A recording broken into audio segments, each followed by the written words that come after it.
Let's talk about something really important, something that hits close to home for a lot of families. It's about trust.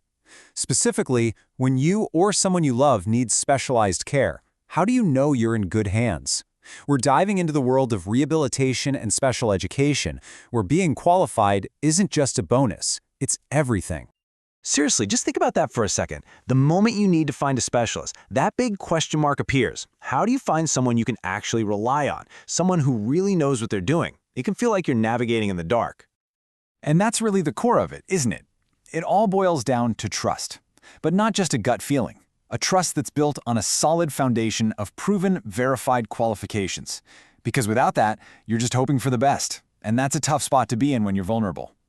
So is there an answer to this huge question of trust here in India? Well, yes, there is. And that brings us to the main event of our explainer today, the Rehabilitation Council of India, or as you'll often hear it, the RCI. Okay, so what exactly is the RCI? It's not just some advisory board. This is a statutory body, which means it was created by an act of parliament. It has real power. The source material actually uses this fantastic phrase for it, a Chandra Prahari, which means a vigilant guard. And that's its whole job, to stand watch and make sure the quality of care in this field is top-notch. But you know, a guardian like this doesn't just pop into existence overnight. Its authority, its power, had to be built step by step. So how did it go from being a simple registered society to one of the most important regulatory bodies in the country? Let's trace that journey. And you can really see the evolution right here.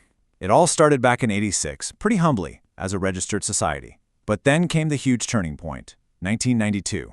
That's when the RCI Act was passed in Parliament, and suddenly it had real legal teeth. By the next year, it was a full-on statutory body, and then an amendment in 2000 gave it even more muscle. This wasn't just a slow crawl, it was a deliberate buildup of power and credibility. So we get what the RCI is and where its power comes from, but how does this guardian actually do its job on the ground? How does it really enforce these standards and make sure they stick? It all comes down to this really smart four-step process. First, they standardize the training. This makes sure that no matter where you study in the country, you're learning to the same high standard. Step 2, they accredit the institutions that actually teach these courses.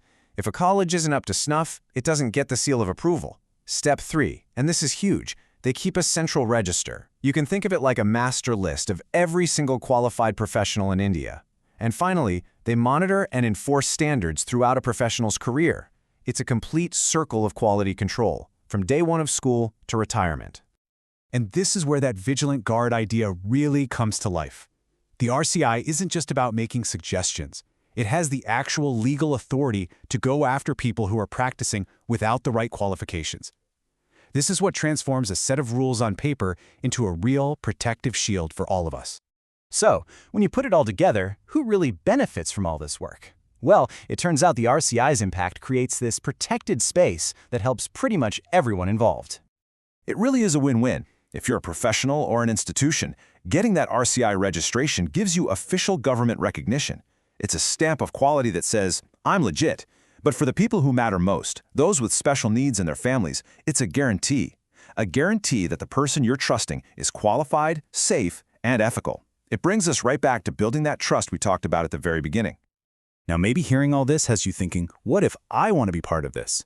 For anyone out there who's maybe thinking about a career in rehabilitation, let's talk about how the RCI is your first and most important stop. A career in this field is so much more than just a 9-to-5 job. It really is a chance to make a tangible, positive impact on people's lives and on society as a whole. It's a pact that demands a lot, but wow, the rewards are incredible. And that whole journey, that path to becoming a trusted RCI-registered professional, it always starts in the exact same place, with an RCI-certified education. Choosing a recognized course isn't just a good idea, it's the only way. It's the first step to earning that official stamp of quality and becoming one of these guardians of care yourself. So we end up right back where we started, but now with a much clearer picture. Quality care should never be a lottery. It's a fundamental right. And right now, the RCI stands as the guardian of that right in India. Which leaves us with just one final thought. Who's going to step up and be the next generation of guardians?